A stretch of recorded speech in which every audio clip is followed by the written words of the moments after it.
welcome back to my channel. Today I'm going to be doing a video that I've actually been looking forward to doing since I moved. What it's like to live in Ireland. It's going to be probably like 5 to 10 things that I'm going to highlight. Expectations versus reality, that cultural differences, that kind of thing. I live in the southwest of Ireland and I am definitely in the country. Like the closest city to me is Limerick and it's about 30 minutes away. It's gonna be my experience living in the country, in this area specifically, compared, I guess, in a way to what I'm used to on the west coast of the United States in Los Angeles, and holy shit, there's a difference. Okay, let's get into this.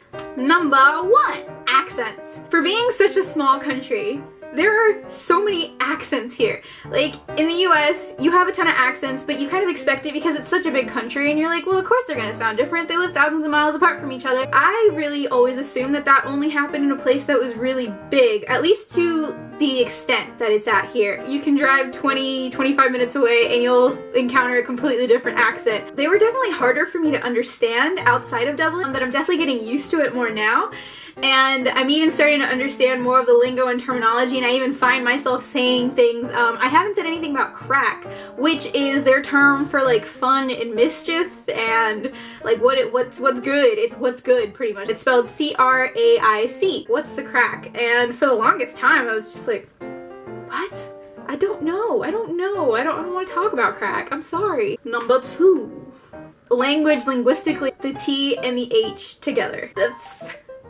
They don't make that sound. I believe that comes down from Gaelic origin. So you'll get words like thermometer and thunderstorm and teary, and all of these I always ask Gaz to say a billion times, which he fucking loves. Número 3. The biggest difference to me has been the humor. I knew before coming here that people are sarcastic here, and it's a different kind of sarcasm from home. To me, it's no idea. I gotta ask a billion times, and then even sometimes I still don't understand, and people try to joke around with me, and half the time I'm like, ha. That has fucking put my foot in my mouth so many times, because there have been things that have been said that are serious, or just they're not supposed to be a joke, but I assume that it is, and so it's just like, I'll just get a weird look, and I can't even say I'm sorry, because it's just like, I don't know what just happened. When I first got here, Gaz, my boyfriend, he loved to tell me stories, nonsensical stories, to see if I'd believe him, and 9 out of 10 I did. Because I was just like, I don't know what the hell you're talking about, I don't know what's going on here, you're gonna tell me something, I'm just gonna take you at your word. And I believe him for a good while, and then eventually it'd just be like, oh, that was a joke, and I'm just, bitch, I am trying to adjust and you are not helping. It's a lot of being able to laugh at yourself at your own expense, and I think that's kind of hard as an American. Like, we're not as used to that, or at least I'm not.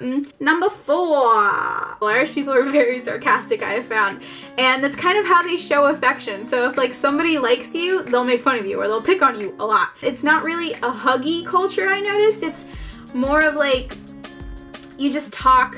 Like when people are leaving, even if it's family, not like, you don't always hug them. Like I hug Gaz's mom and dad all the time, and some of his siblings, but not everybody. It's like they're definitely not as used to being as touchy-feely as we are, or West Coast Americans are, I guess. And that's a little bit of an adjustment for me, honestly, because I'm a very affectionate person, and I'm kind of one of those that'll like force my love onto you. And I've had to learn to kind of step back and chill and kind of more observe and follow along more than anything else. But one of the first differences I noticed, and this was really with Gaz, they do not stress over time like we do. Like, things are gonna get done when they get done, and that is that. Like, there is no really pressure for a deadline or anything.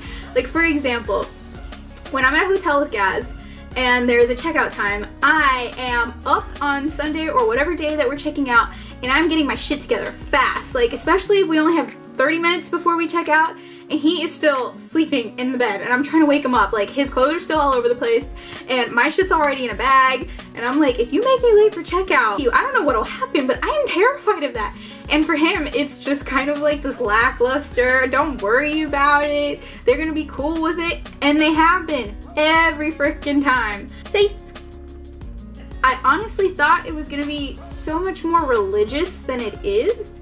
Like, don't get me wrong, there are churches everywhere and people are religious, they practice and stuff, but it's not as much a part of life as I thought it would be. So it's like some people go to mass, some people don't. It's a lot of the older generation that still do it, and the younger generation are kind of like figuring it out on their own, it seems like. And that's something that I'm used to, and I'm kind of glad, because I think I would have had a hard time being in a very religious country, because I'm Catholic, but I'm not religious at all. I feel kind of bad calling myself Catholic because I think I'm one of the worst Catholics ever. Like, I don't do anything for it whatsoever. I was baptized, but that was it. Lucky 7! They are more laid back here. So at home, people are kind of more high-strung, and it goes along with the joking thing. I think it's like everyone's so used to joking around with each other and kind of getting made fun of and making fun of each other that it's like no one can really take themselves that seriously. And at home, it's like that's all you do. You take yourself so seriously and your life and what's going on in it, and it's all fucking important. And here it's just kind of like go with the flow, it's chill, life is good, life is bad, like take the lumps with the good stuff and just get on with life. And not really so much of the dramatics like we do. And it's been hard, but I've adjusted, and I'm actually glad that is something that I've adjusted to, because I am still a dramatic person, don't get me wrong, very dramatic, but I've definitely calmed down, and I think that is something that I needed. 8.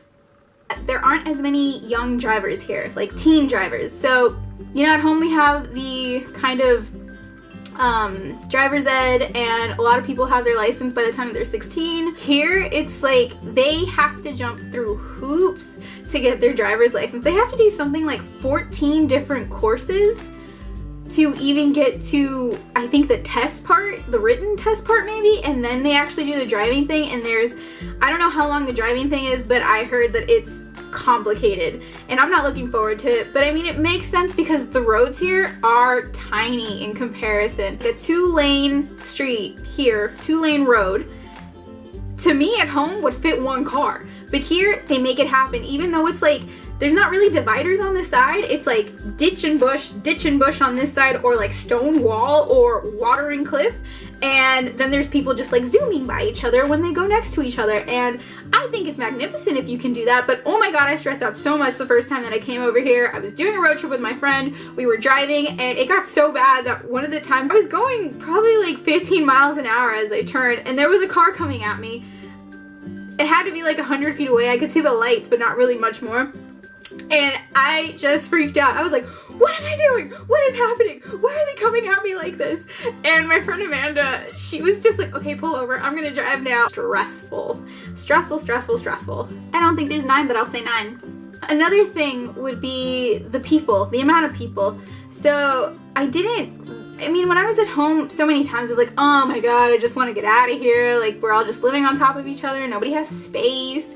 And yeah, that was really, really true. But I didn't know how much I liked it or how used to it I was.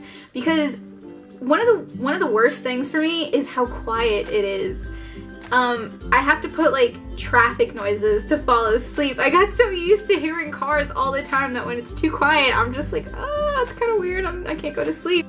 Just kind of being in a place where there aren't that many people, and the loneliness that goes along with that. And 10, I miss the food more than anything else. Like, oh, the food. I mean, living in LA, you kind of are exposed to everything, and you have so many options of delicious food for such a cheap price that here it's kind of like you have the gas station and like a little shop close by, and you can get like your kind of basics, but it's just like the spices are what I'm missing. The Asian spices, the Hispanic spices, things that I got accustomed to while I was at home. And my mom sent me a package with all these spices, but I still feel like I'm missing some, and it's so hard to get anything sent here. It is so expensive. Like, I was begging my mom to send me a package, and it would have been like $200 for just a box with a couple of hot Cheetos in it and stuff, which I'm fucking dying for. Oh my God, hot Cheetos. So yeah, I guess all in all, I love the people here. They're really cool. They're really nice. They're like some of the most genuine people I've ever met. I feel really lucky that I chose to come to a place that I didn't really know much about, or the people really, and that I lucked out. Anyone will say hi to you on the street if you ever need help. Like, usually everyone's more than happy to. There's always a smile that comes along with it. They're always willing to joke around. They're really funny.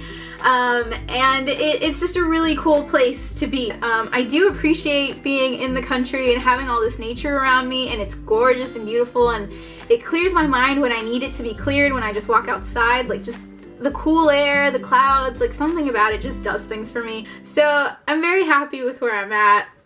And I think that if you want to visit, you won't regret it. And just, I hope you remember these tips. If you do come and someone makes fun of you, like, don't take it to heart. It's not a big deal. Like, everyone does it here. And don't take yourself so seriously, I guess. Just like I'm learning not to take myself so seriously. That was what it's like for me to live in Ireland. I hope you were interested by the video. And I hope you're interested in coming to visit the country. Alright guys, I hope you have a great day, and I will see you soon. Bye!